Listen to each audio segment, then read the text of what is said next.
안녕하세요. 춘천 한마음교회 차이미입니다. 저는 333 법칙을 지키며 살았는데요. 하루 3번, 3분 이내에 3번씩 확인하는 필수 안전의 법칙이었습니다. 눈을 떠서 잠자리에 들기 전까지 이 법칙은 늘 저와 함께했고 두려움으로 인생을 마무리할 뻔했던 제가 최고의 안전지대인 부활하신 예수님을 만나 참 자유를 누리게 된 삶을 나누고자 합니다. 저는 어렸을 때부터 유난히 겁이 많고 두려움이 많던 아이였어요. 바람 소리에도 소스라치게 놀라고 눈이 나쁜 것도 아닌데 하얀 물체만 보면 귀신인 줄 알고 식은땀을 흘리곤 했습니다. 초등학교 2학년 때 학교에서 돌아와 보니 뉴스에서는 온통 북한에서 온 무장간첩 이야기로 떠들썩했는데요. 순간 저는 그 간첩들이 우리 집에 총을 들고 쳐들어오면 어떡하지? 하는 생각이 들었어요.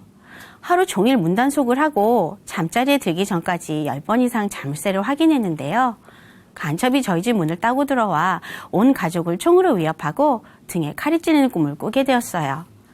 어찌나 생생했던지 잠에서 깨고 나서도 현실이 잘 분간되지 않아 하얗게 질린 제 등교를 했던 기억이 납니다. 저의 이런 두려움에 세기를 박은 사건이 있었는데요.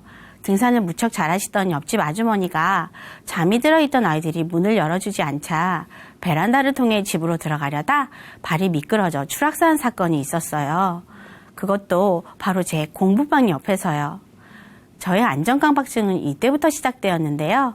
눈을 떠서 잠자리에 들기 전까지 확인 또 확인하는 습관이 생겼어요.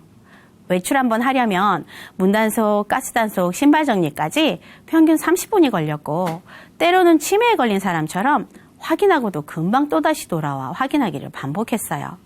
버스를 타면 버스가 충돌에 전복되는 장면이 생각나고 기차를 타면 기차가 타선에 뒤집히는 장면이 생각나고 수영장에 가면 배수구에 다리가 빨려 들어가 익사당하는 장면이 생각나고 목욕탕에 가면 사우나실 문이 열리지 않아 열상을 입고 죽는 장면이 생각났어요.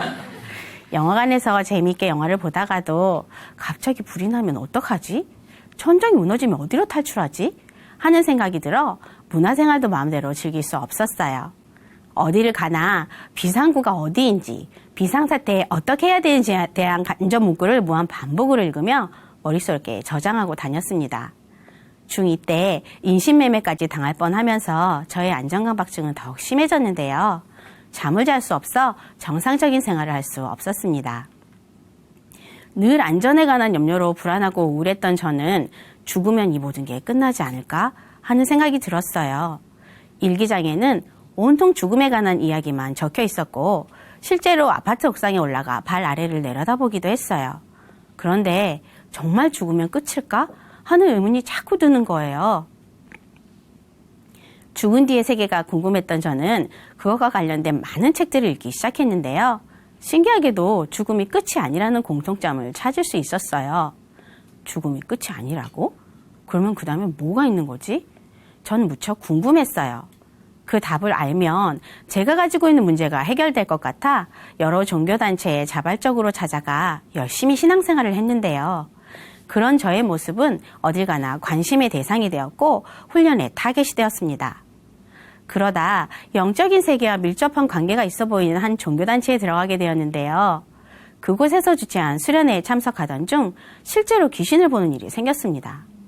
대낮같이 밝은 화장실에 많은 사람들과 함께 있었는데요. 저를 쫓아다니며 사라지지 않고 무섭게 노려보고 있는 귀신의 실체를 보고 나니 더 이상 그곳에 있을 수 없었습니다. 혹 때려갔다 혹 하나 더 붙이고 온 셈이 된 거지요. 대학을 졸업하고 사회생활을 시작하면서 남편을 만나게 되었는데요. 결혼을 결심하게 된 가장 큰 이유는 모든 상황을 객관적으로 분석하고 무술을 잘해서였어요. 보이지 않는 것에 대한 두려움을 가지고 있던 제게 객관적이고 합리적인 증거를 제시하며 염려를 덜어주고 태견으로 다져진 몸은 어떤 상황에서도 저를 든든하게 지켜줄 거라는 믿음이 있었거든요.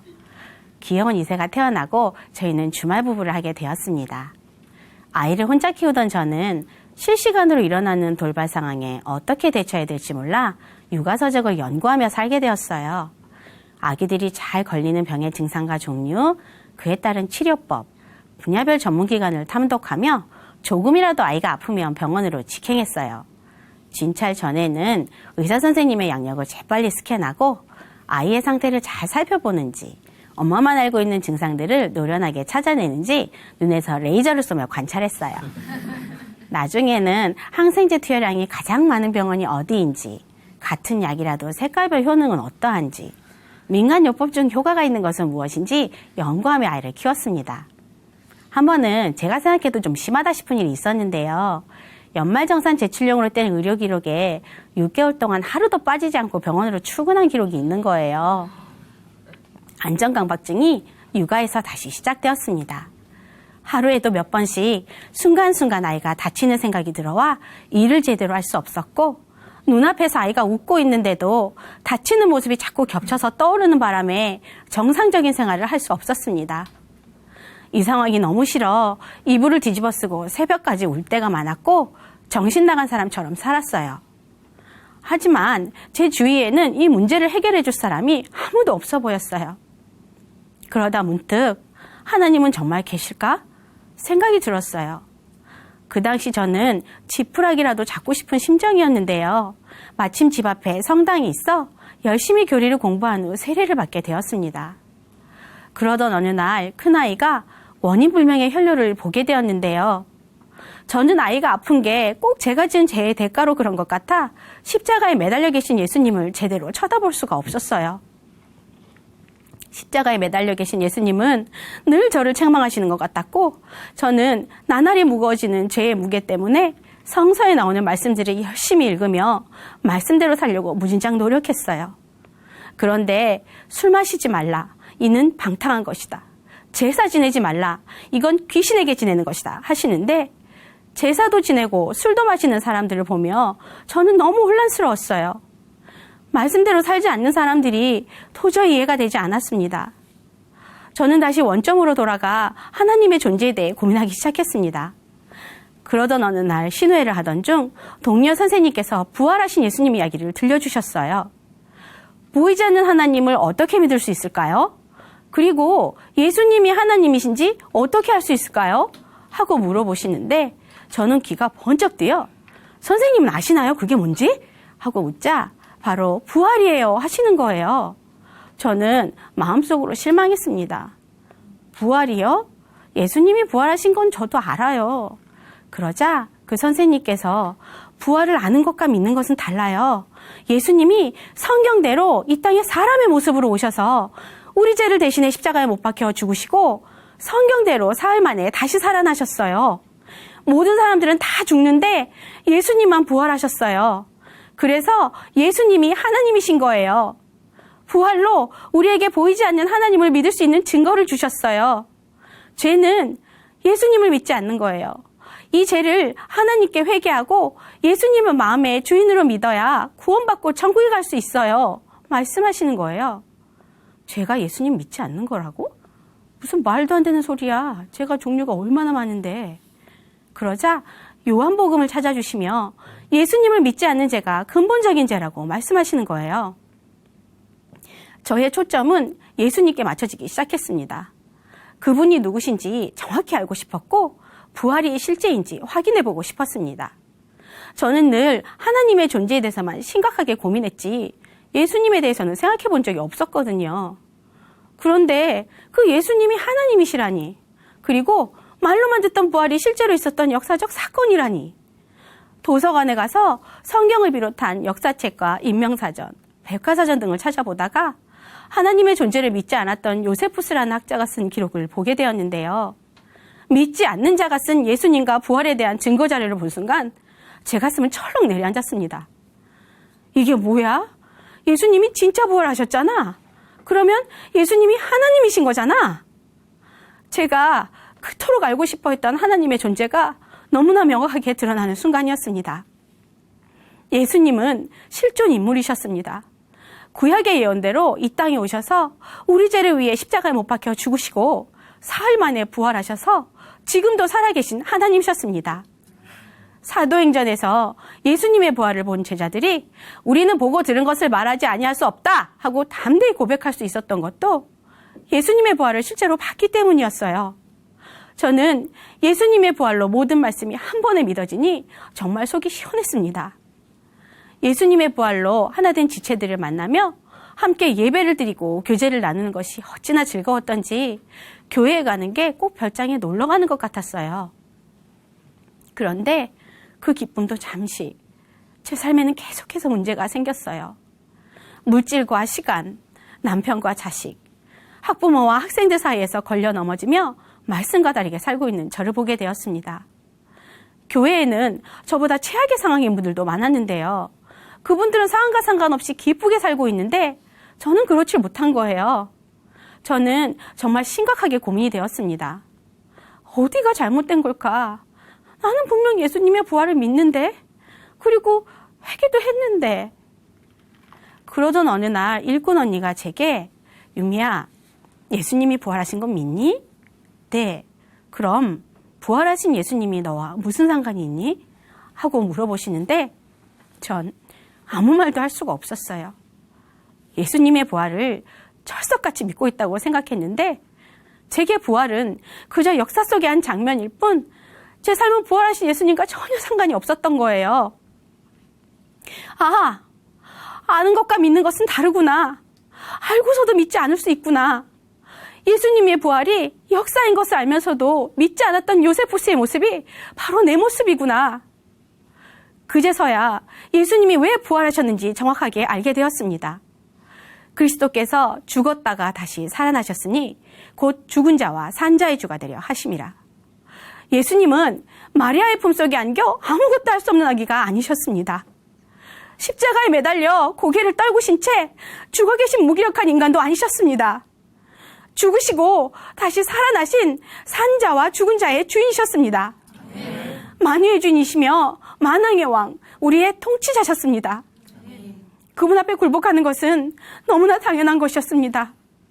저는 바리새인과 같은 자였습니다.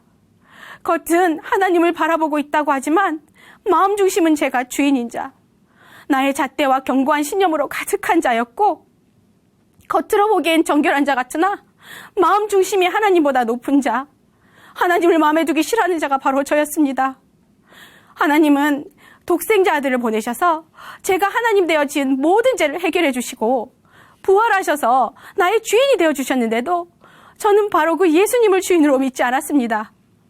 여전히 제가 하나님이었고 제가 왕이었습니다. 예수님을 믿지 않는 죄가 가장 무서운 죄였고 하나님 아버지께 대한 가장 큰 범죄였습니다. 저는 회개하지 않을 수 없었어요. 제가 지금까지 지은 모든 죄를 예수님이 다 담당해 주셨는데 내가 그 예수님을 믿지 않았다니 정말 죄송하고 가슴이 너무 아파 통곡만 나왔어요. 저는 왜 그토록 힘들었는지 알게 되었습니다. 제가 힘들었던 건 당신의 생명보다 나를 더 사랑하시는 예수님이 나의 주인이 아니라 제가 주인 되어 살았기 때문이었어요.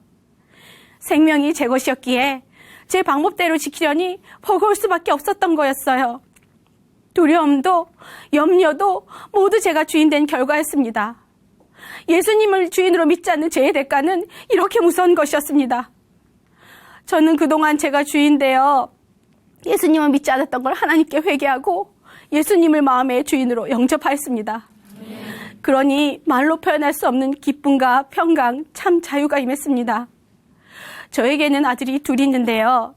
첫째 아이가 문방구에서 귀신에 관한 책을 보다가 공포로 정상적인 생활을 할 수 없는 걸 보고 저의 유년기를 그대로 보는 것 같아 무척 마음이 아팠습니다.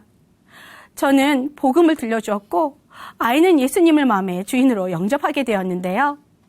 얼마 전 동일한 일로 두려움을 겪던 큰아이가 예수님이 마음의 주인심을 붙잡고 담대히 이겨내는 모습을 보며 저는 정말 하나님께 너무 감사드렸습니다. 둘째 아이는 입학한 지 얼마 되지 않아 계단에서 발을 헛디뎌 오른쪽 눈밑을 8반을 꿰맸는데요. 눈물 한 방울 안 흘리고 너무 유연한 거예요. 수술이 끝난 후 궁금해서 혹시 기도했니? 하고 물어봤는데요.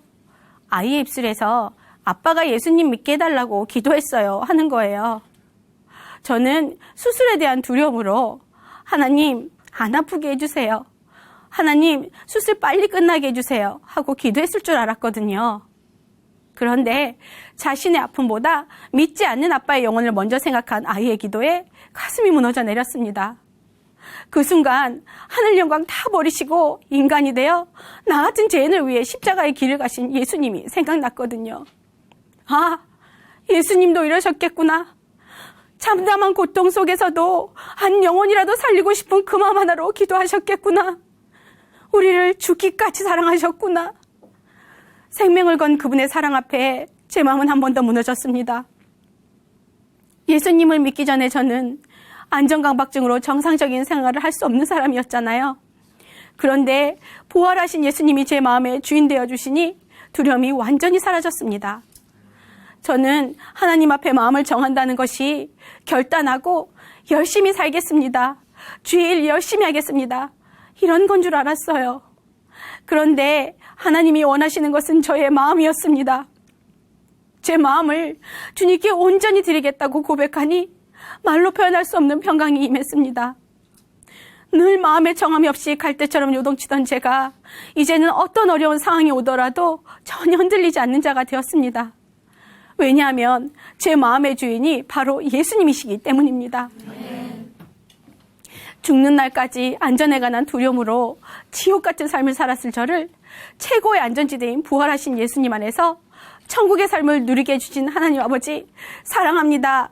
감사합니다.